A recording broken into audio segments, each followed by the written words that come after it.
नमस्कार दोस्तों। थिंक्स एंगन के इस यूट्यूब चैनल में आपका स्वागत है। और आप लोग रीडिंग पर विशेष फोकस नहीं दे रहे होंगे, लेकिन आज से मैंने आपका रीडिंग का भी सेशन को शुरू कर दिया। और ये इंग्लिश रीडिंग है, हम लोग एनसीईआरटी को ही पढ़ के समझेंगे। फ्री अवेलेबल है, आप मेरे साथ डेली पढ़िए। और दोस्तों इंग्लिश आपका अच्छा भी हो जाएगा और आप चीज़ों को समझेंगे भी। तो इस वीडियो में हम कहानी को भी जानेंगे, बहुत के बेहतरीन कहानी है। किस तरह से संगत इंसान को बड़ा और छोटा बना सकता है, उसी चीज़ को देखना है। ठीक है, तो इस कहानी क्लास 6 की किताब से उद्धत है और इसका नाम है टेल ऑफ टू बर्ड्स। ठीक है, चलिए दोस्तों शुरू करते हैं आज का हमारा ये एपिसोड। देखिए, ए टेल, यहाँ पर सबसे पहले बात करते हैं। टेल का मतलब कहानी होता है। ठीक है, रियल या आप कह सकते हैं कि फिक्शनल हो सकता है। दो पक्षों की कहानी। क्या है इस दो पक्षों की कहानी, समझते हैं किस तरह से आपके जीवन में आपके माता पिता आपके बहुत अच्छे होते हैं और आगे बढ़ाते हैं, और किस तरह से संगत से गुण आते हैं और संगत से गुण जाते हैं, इस कहानी में हम लोग देखेंगे। तो चलिए शुरू करते हैं। Mother bird and her two young once lived in a forest.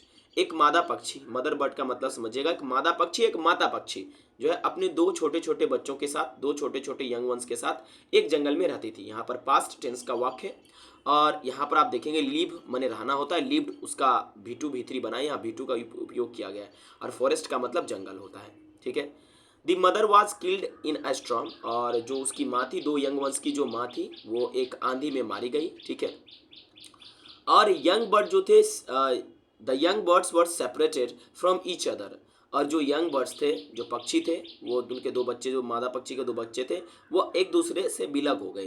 यहाँ पर याद रखिएगा यंग बर्ड सब्जेक्ट प्लूरल है, इसलिए वर्ब वर आ गया। और सेपरेट, सेपरेट का मतलब होता है पृथक करना, अलग होना, बट यहाँ सेपरेट का मतलब होगा बिछड़ जाना। क्या होगा दोस्तों? बिछड़ जाना, एक दूसरे से बिछड़ गए इस स्टोरी के हिसाब से। ठीक है, और each other, from each other, each other याद रखिएगा, ईच अदर का इस्तेमाल होता है दोस्तों कि एक दूसरे से, और ये हमेशा याद रखिएगा दो पर्सन के साथ किया जाता है। दो से अधिक अगर होगा तो वन अनदर लगाएंगे। ठीक है, each found a different home, और दोनों जब बिछड़ गए तो दोनों को अलग अलग घर मिला, ऑब्वियस बात है। ठीक है, चलिए कहानी को शुरू करते हैं। कहा जा रहा है, there once lived a bird and her two newborn babies in a forest. एक जंगल में एक पक्षी रहती थी और उसके दो नए मतलब जन्मे बच्चे थे। ठीक है, बेबीज थे, जंगल में वो भी उनके साथ रहते थे, अपने माता के साथ। They had a nest in a tall shady tree and there the mother bird to care of her little ones day and night. ठीक है, और उसी जंगल में कहाँ पर वो लोग रहते थे, एक घोंसला बनाए थे, कहाँ पर? एक लंबा छायादार वृक्ष पे। ठीक है, और जहाँ पर वो जो मदर बर्ड थी वो अपने छोटे बच्चे को टुक केयर है, यहाँ पर, यहाँ से बनता है टेक केयर। टेक केयर का मतलब देखभाल करना, जो अपने छोटे बच्चे को देखभाल क्या करती थी, का दिन और रात, डे नाइट देखभाल क्या करती थी, कभी भी उसको अकेला नहीं छोड़ती थी। क्यों नहीं, वो माँ तो थी वो। एक दिन क्या हुआ दोस्तों, there was a big storm, एक दिन बहुत तगड़ा आंधी आया। ठीक है, उस आंधी इतना खतरनाक था उसमें कि बिजली कड़क रहे थे। थंडर का मतलब होता है बिजली कड़कना। ठीक है, लाइटनिंग हो रहा था, मतलब पूरी तरह से लाइटनिंग था। ठीक है, लाइटनिंग का मतलब दोस्तों होता है बिजलौता चमकना। ठीक है, और काफ़ी तेज बारिश होता था। And the wind blow down many trees, और उसने क्या, हवा ने क्या किया, बहुत सारे पेड़ को गिरा दिया। देखो, ब्लो डाउन का मतलब क्या होता है दोस्तों? ब्लो डाउन का मतलब होता है गिरा देना। ठीक है, जमीन पे बराबर कर देना गिरा कर। ठीक है, the tall tree in which the birds were lived also came down, obvious बात है, बहुत बड़े बड़े पेड़ जब गिरे तो वो भी पेड़ गिर गए जिसमें वो दोनों लिटिल वंस रहते थे। A big heavy branch hit the nest and kill the bird. ठीक है, और क्या हुआ कि दुर्भाग्य की बात देखिए, बहुत ही बड़ा मतलब भारी एक शाखा आकर क्या किया, उसके नेस्ट को हिट किया और पक्षी को मार दिया। उसकी माता जो थी, यानी जो फीमेल बर्ड थी, वो मारी गई उसमें। ओके, यहाँ पर याद रखिएगा हीट, हीट का जो V1 V2 और दोस्तों V3 तीनों एक ही रहता है। ठीक है, fortunately for the baby birds the strong wind blew them away to the other side of the forest. ठीक है, याद रखिएगा, चूंकि भाग्यपूर्वक, फॉर्चुनेटली का मतलब क्या होता है, भाग्यपूर्वक जो छोटे छोटे बेबी बर्ड्स थे वो थोड़ा सा हल्का थे, तो वो हवा उसको दूर बहाकर जंगल की दूसरी ओर उसको फेंक दिया, एक जंगल की दूसरी ओर, दोनों जाकर गिरा। ठीक है, okay, one of them came down near a cave where a gang of robbers lived. उनमें से जो एक है वो उस जगह पर जाकर गिरा, उस जगह पे आया। ठीक है, जहाँ पर एक गुफा था, जिस गुफा में डाकुओं का एक ग्रुप रहता था, रोबरों का एक ग्रुप रहता था, लुटेरों का एक ग्रुप रहता था, गैंग ऑफ रॉबर्स। ठीक है, the other landed outside a rishi's ashram a little distance away, ठीक है। और उसी से थोड़ा दूर दूरी पर एक ऋषि का आश्रम था। वहाँ पर जो दूसरा बर्ड था, लिटिल वंस में एक दूसरा बर्ड था, वहाँ पर जाकर वो मतलब लैंड किया, आप ये कह सकते हैं गिरा। ओके, आप ये देख सकते हैं यहाँ पर जो है एक इधर और एक इधर, ये आपका डाकुओं का जो है गुफा है, इसमें डाकू रहते हैं। और यहाँ पर ये जो है ऋषि जहाँ रहते हैं यहाँ पर ये आकर गिरा, ठीक है। आगे पढ़ते हैं। डेज पास, दिन बीता और वो जो बेबी बर्ड्स थे वो अब बड़े हो गए, बिग बर्ड्स में कन्वर्ट हो गए। One day the king of the country came to the forest to hunt. एक दिन क्या हुआ कि उस देश का राजा उस जंगल में हंट करने के लिए, हंट करने का मतलब शिकार करने के लिए आए। He saw a deer and rode after it. उन्होंने एक क्या देखा, एक हिरन देखा और उसके पीछे उन्होंने अपना घुड़सवारी बढ़ाया, उसको पीछा किया उसने, ठीक है, उसके पीछे गए वो। यहाँ पर हिरन के लिए इट का इस्तेमाल किया गया, याद रखिएगा। It ran deep into the forest followed by the king, ठीक है। और वो जो कि बात है, हिरन तो बहुत तेज भागती है, उसने क्या किया, मतलब राजा को जंगल के अंदर लेकर चला गया। किंग उसके पीछे चले गए। Soon the king lost his way and did not know where he was, ठीक है। और उसके बाद क्या हुआ कि जब बहुत अंदर चले गए जंगल पे, तो राजा अपना रास्ता भूल गए और उन्हें ये पता नहीं था कि वो अभी कहाँ पर है, ठीक है। He rode on for a long time till he came to the other side of the forest. वो बहुत लंबे समय तक राइडिंग रोड करते रहे, चलते रहे। ओके, बहुत थक गए थे, very tired by now. Tired का मतलब थका हुआ होता है, ठीक है। बहुत थक गए थे, आप यहाँ यूँ कह सकते हैं exhausted by now. He got off his horse and sat down under a tree that stood near a cave, ठीक है। वो गेट ऑफ का मतलब होता उतरना, ठीक है। वो अपने क्या हुए कि घोड़े से नीचे उतरे और एक पेड़ के नीचे बैठ गए वो, ठीक है, जो गुफा के बगल में थे। Suddenly he heard a voice cry out, ठीक है। अचानक उनको एक आवाज़ सुनाई दिया। हर्ड का मतलब सुनाई देना। अचानक एक आवाज़ सुनाई दिया, मतलब एक चीख सुनाई दिया। क्विक, हरी अप, जल्दी करो, ठीक है। There is someone under the tree. कोई पेड़ के नीचे है, कोई पेड़ के नीचे है, ठीक है। Come and take his jewels and his horse. बोला उसके जितने भी ज्वेल्स हैं, जो भी उसने सोना की चीज़ें पहने हुए, जितने भी उसके पास ज्वेल्स हैं, सारा ले लो और उसके घोड़े को भी ले लो। हरी अप और else he will sleep away. जल्दी करो नहीं तो वो भाग जाएगा। स्लीप अवे का मतलब होता है भाग जाएगा, हाथ से निकल जाएगा। The king was amazed. राजा आश्चर्यचकित में था। अमेज्ड का मतलब क्या हुआ, आश्चर्यचकित में होना। द राजा क्या था, आश्चर्यचकित में था। He looked up and saw a big brown bird on the tree under which he was sitting, ठीक है।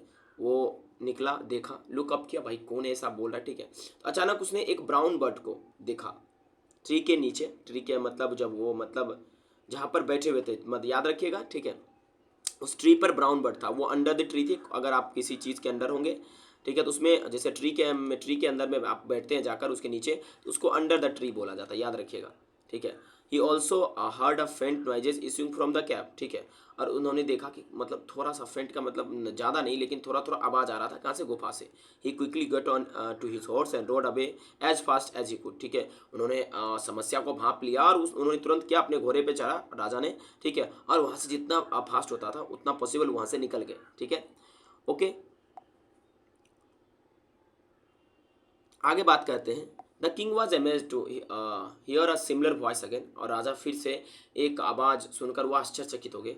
ही came to know the bird's true story. वो उस मतलब भाई ये पक्षी का असली कहानी है क्या। He met with rishi who explain the behaviour of his bird. यानी इस कहानी का सारांश क्या लिखा है कि वो एक मतलब ऋषि से मिलते हैं और वो उस दोनों पक्षियों के बारे में कहानी बताते हैं, एक्सप्लेन करते हैं, वर्णन करते हैं। Soon he came to a clearing which looked like an ashram, ठीक है। उसके तुरंत बाद जो है वो एक आश्रम के पास आए, जो एक साफ जगह था वहाँ पर आए, और वो एक ऋषि का आश्रम था। वो राजा ने अपने घोड़े को वहीं पर बांध दिया और पेड़ के छांव में बैठ गए, शेड में बैठ गए। Suddenly he heard a gentle voice. उसके बाद उन्हें एक बहुत ही मधुर आवाज़ सुनाई दिया। और वो आवाज़ क्या था, वेलकम टू द आश्रम। आवाज़ था कि आश्रम में आपका स्वागत है। Sir please go inside and rest. Sir अंदर जाइए और आराम कीजिए। The rishi will be back soon. जो ऋषि है वो भी बहुत जल्दी आते ही होंगे। There is some cold water in the pot, please make yourself comfortable, ठीक है। उस पक्षी ने बोला, यानी कि जो आवाज़ ने बोला कि यहाँ पर कुछ ठंडा पानी है घड़ा में भरा हुआ, आप अपने आप को आरामदेह बना ले, पानी पीकर अपने आप को सुकून फील करवाए। कंफर्टेबल का मतलब क्या होता है, आरामदेह बनाना, अपने आप को हल्का कर लीजिए। The king looked up and saw a big brown bird in the tree, ठीक है। और मतलब जो है राजा ने फिर से पेड़ के अंदर में एक पक्षी को देखा, डाली पे अंदर में बैठा होगा वो, ठीक है। ही वॉज अमेज्ड, वो आश्चर्यचकित थे। This one like looks like the other birds outside the cave, he said to himself loudly. वो जोर से अपने आप को बोले, यार ये तो उसी पक्षी की तरह दिखने में लगता है जो उस गुफा के पास था। तो ये आवाज़ बोलता है, पक्षी बोलता है, you are right answer the bird. और ये पक्षी बोलता है, सर बिल्कुल आप सत्य हैं, वो मेरा भाई है। लेकिन वो डाकुओं के झुंड में जाकर दोस्ती कर लिया है, डाकुओं से अपना दोस्ती बना लिया है। तो अब वो he now talks as they do, और वो अब उसी तरह से बात करता है जैसे वो लोग बात करते हैं। He doesn't talk me any more, अब वो मुझसे बात भी नहीं करता है, ठीक है। Just then the rishi enter the ashram, उसके बाद जो ऋषि हैं आश्रम में प्रवेश करते हैं, ठीक है। देखिए इसमें आपको चीज़ें समझना पड़ेगा। देखिए यहाँ पर जो द आश्रम लगाया गया है, इससे पहले आश्रम में ए लगा था, ठीक है। तो बहुत चीज़ें ये है कि जब आप किसी चीज़ को एक बार परिचय कर देते हैं तो उसमें बाद में दोबारा जब इस्तेमाल करते हैं तो उसमें द का इस्तेमाल आप लोग करते हैं। Welcome sir, he said to the king, please come inside and make yourself at home, ठीक है। और कह रहा है कि स्वागत है आपका सर, अंदर आ जाइए और इसको अपना घर ही समझिए, और मतलब इस घर को आप क्या कीजिए दोस्त, सहानुभूति दीजिए, इस घर में आप रहिए, ठीक है। मतलब अंदर आ जाइए, ठीक है। आप इस घर के अंदर आइए, अपने आप को कंफर्टेबल बनाइए। यू लुक टायर्ड, आप थके हुए नजर आते हैं। रेस्ट फॉर अ वाइल, थोड़ी देर आराम कर लीजिए। फॉर अ वाइल का मतलब होता है थोड़ी देर, ठीक है। Then you can share my food, और आप अगर आपकी इच्छा हो तो आप हमारे भोजन को भी शेयर कर सकते, खा सकते हैं। The king told the Rishi the story of the two birds and how etch had behaved so differently that they looked so alike, ठीक है। मतलब तब राजा ने उस ऋषि को उस दो पक्षी की कहानी के बारे में बताया, और उन्होंने ये बताया किस तरह से दोनों जो है अलग अलग डिफरेंटली बिहेव किए। बिहेव का मतलब क्या, बर्ताव करना अलग अलग प्रकार से, लेकिन दाव हालांकि वो दोनों एक जैसे ही लगते थे दिखने में। The forest is full of surprise, ठीक है। ये जंगल तो पूरा मतलब सरप्राइज से भरा हुआ है, ठीक है। पूरी तरह से आश्चर्यचकित वाला है जंगल, ठीक है। राजा कहता है, ठीक है। The holy man smile and said, और होली मैन का मतलब यहाँ पर ऋषि। After all one is known by the company one keeps, ठीक है। कहते हैं कि देखिए जो जैसा कंपनी में रहता है वो उस after all one is known by the company one keeps, सही बात है। जो जिस तरह के इंसान के साथ रहता है वो उस तरह से बन जाता है। जैसे अगर एक चोर मतलब एक अच्छे इंसान चोर के साथ रहेंगे वो भी चोर बन जाएगा। आपकी कंपनी जिस प्रकार की होगी आपका सोच वैसा हो जाएगा, ठीक है। That bird has always heard the talk of the robbers, वो पक्षी जिसके बारे में आप बात कर रहे हैं, दो आवाज़ सुने, वो हमेशा मतलब रोबरों की आवाज़ सुनता है, टॉक सुनता है। ही इमिटेट्स देम, इमिटेट का मतलब दोस्तों होता है, बहुत इंपॉर्टेंट वर्ड है। इमिटेट का मतलब होता है कॉपी करना, ठीक है, नकल करना उसका, ठीक है।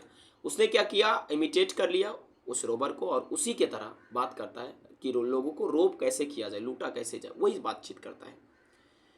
This one has repeated what he has always heard, ठीक है। और इसके बारे में मैं बात करूँ तो ये जो मेरे मुंह से सुना यहाँ पर जिस तरह के लोग आते थे, ये उसी प्रकार शब्दों को रिपीट करता है। आपके घर में भी तो पक्षी होंगे ना, ऐसे ही करते हैं।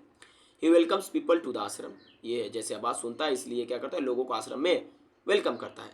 नाउ कम इनसाइड एंड आप अंदर आइए और आश्रम मतलब विराम कीजिए आश्रम में आकर। I will tell you more about this place and this birds, और आपको मैं इस जगह के बारे में और इस पक्षियों के बारे में आगे बताऊंगा, ठीक है। पहले आश्रम के अंदर तो आ जाइए, ठीक है। दोस्तों इसमें कई सारे वर्ड आए, आपको ये कहानी कैसा लगा। इस कहानी का अंतिम में सारांश यही है कि आप जिस प्रकार के आदमी बनना चाहते हैं, जिस प्रकार की नौकरी करना चाहते हैं, तो आप पहले आपको उसमें ढलना होगा, तभी जाकर आपको वो नौकरी या वो चीज़ें आपको मिलेगी। तो दोस्तों वीडियो को देखने के लिए बहुत बहुत धन्यवाद, ठीक है।